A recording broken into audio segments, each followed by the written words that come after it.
We are breaking updates now coming in. The war of words continues before the Sansad session resumes. The war of words continuing with the TMC MP now saying it's the BJP that is not allowing the House to function. Remember, this is the charge that has come in from the opposition time and again, saying that it is the government that does not want the Parliament proceedings to go on. So the war of words has been going on while the centre, the BJP, has been accusing the opposition of not allowing discussions in the Parliament. The opposition says it is the government that is shying away from discussions. My colleague Rishabh is joining us on the broadcast with the details. Rishabh, very clearly the war of words is only continuing. Is this an indication or prelude into what's expected today as well? Over the last entire week and more, we've seen only disruptions in the Parliament.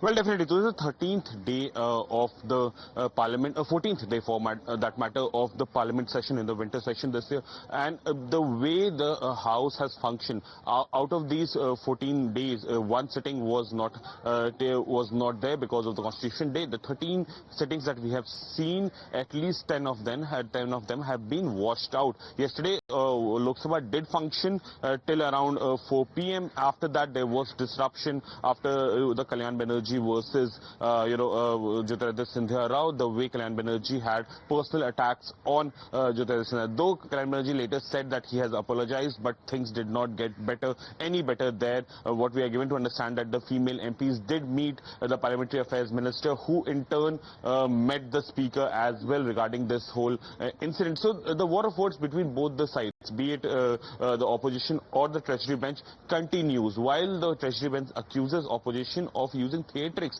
to not allowing both Rajya Sabha and Lok Sabha function, opposition says otherwise. Opposition says that the Treasury bench is not, they do not intend to hold the House, and that's the reason that they are running away from a lot of topics. The whole of issues like Manipur, Sambhal, Adani, and George Soros, for that matter, has paralyzed the whole Parliament till now. And finally, Rishabh, whether it's the opposition, whether it's the government as the opposition is making the charge, if the Parliament is not functioning, it is the taxpayers' money that goes down the drain, and important discussions are not being taken up in the temple of democracy. But let's play out for our viewers what the opposition has been alleging. In fact, Mallikarjun Kharge also alleging that the Vice President is disregarding the opposition leaders and treating them as rivals. This political showdown highlights the growing tensions between the ruling and the opposition parties in the Parliament. संसद में विपक्षी की तरफ से rules के तहत जो भी महत्वपूर्ण विषय उठाए जाते हैं, उन पर चेयरमैन प्लान्ड तरीके से संवाद, बहस, वाद विवाद नहीं होने देते। उनकी निष्ठा संविधान और संवैधानिक परंपराओं की जगह सत्ताधारी दल के लिए है। वे अपनी अगली प्रमोशन के लिए सरकार के स्पोक्स पर्सन बनकर काम कर रहे हैं, ऐसा हमें दिख रहा है। मुझे ये कहते हुए कोई संकोच नहीं कि the biggest disturber in Rajya Sabha is the chairman himself. और संसद में हमारे माइक्स मॉनिटर सेंसर होते हैं, हमारे कैमरे सेंसर होते हैं।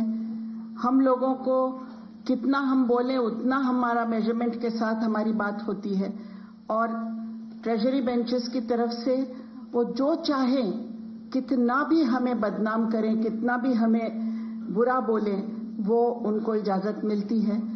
तो ये चीज से इस बात का एहसास होता है कि विपक्ष, जो कि हमारे कॉन्स्टिट्यूशन ने हमको एक चेक्स एंड बैलेंसेस के सिस्टम में उतनी ही ताकत दी है जितनी कि सत्ताधारियों को, लेकिन आज विपक्ष को पूरी तरह उनकी आवाज दबा के समाप्त करने का काम हो रहा है, ऐसा हमें महसूस